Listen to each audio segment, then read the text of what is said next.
John Edwards, Jim Powers for Inside the High School Sports Caravan. And Jim, I can't believe we're already in October.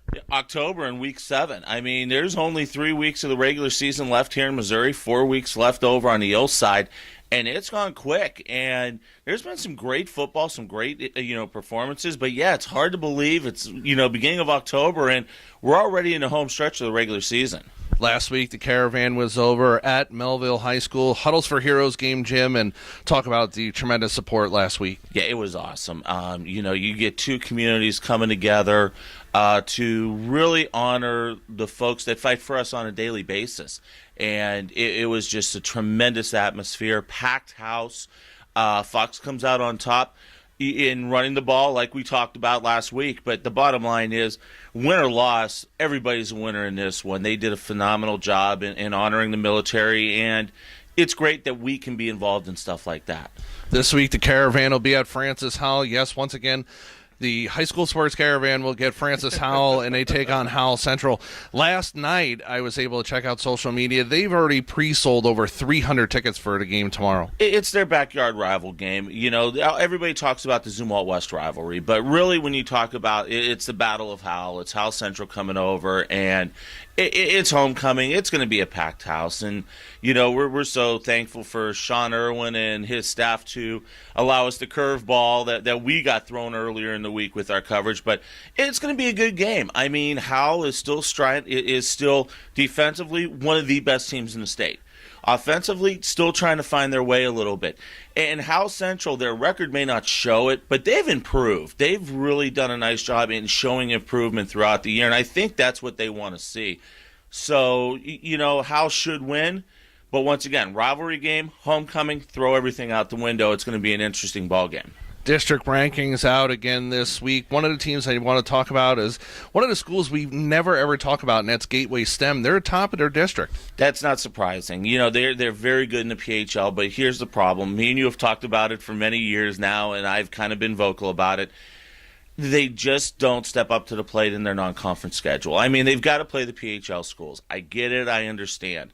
But the problem that they run into when they step out into the latter part of the district, or, they make it out of the district into the state quarter, is it's just the competition level. And Gateway's done a great job. Justin has been fantastic down there. They've got great skilled kids. But once again, it just boils down to, are you ready for that postseason run?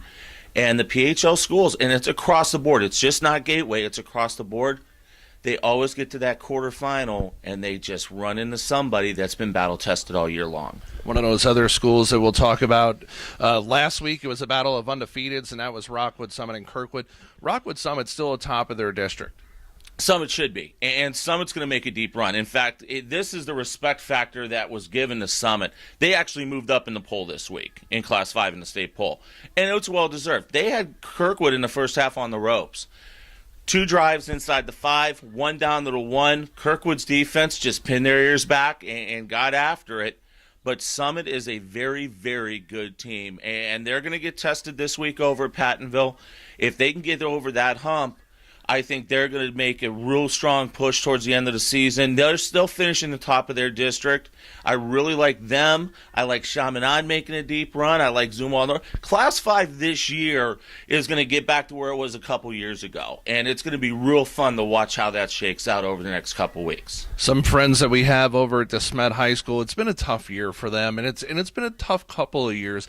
Does a team like that rebound, and how long would it take a team for DeSmet to kind of rebound to get back to where they once were in prominence? I think it's just the youngsters got to grow up real quick, and I think they're doing that again this year. You got a bunch of sophomores and a bunch of freshmen that have, been thrown into the fire, so to say. And it's going to take a little while. And I think we've seen that, and we're seeing it with Webster Groves this year. That's another perfect example. Just, you lose a lot, and all of a sudden you've got to throw some freshmen, some sophomores into the mix, and they've got to grow up under fire. And I think you're going to see DeSmet do that. Plus, you know what, though, this year in the MCC, it's an absolute dogfight night in and night out. I didn't expect it to be as good as it's been with the MCC. So DeSmet kind of got caught in their schedule in the MCC, but I think they're going to be just fine moving forward. Before we wrap things up, problems over in East St. Louis. Talk a little bit about that. You know, and this is the part that I hate. I hate when teachers go on strike. It affects the kids, but then it affects, not only affects them in the classroom, but then it affects them on the athletic field. Because if you go on strike, you're not allowed to play. Apparently, a strike happened this morning, and they're supposed to play Edwardsville tomorrow night over at Clive C. Jordan. That's a big game. East St. Louis got beat by Belleville West last week. They got one loss. Edwardsville escaped an upset last week. Edwardsville still at the top of the heap in the Southwestern. You have to forfeit tomorrow night. You're now 2 in the loss column, and there's a lot of people saying that this strike may not get settled anytime soon. That's going to hurt. Because that's a loss in the loss column.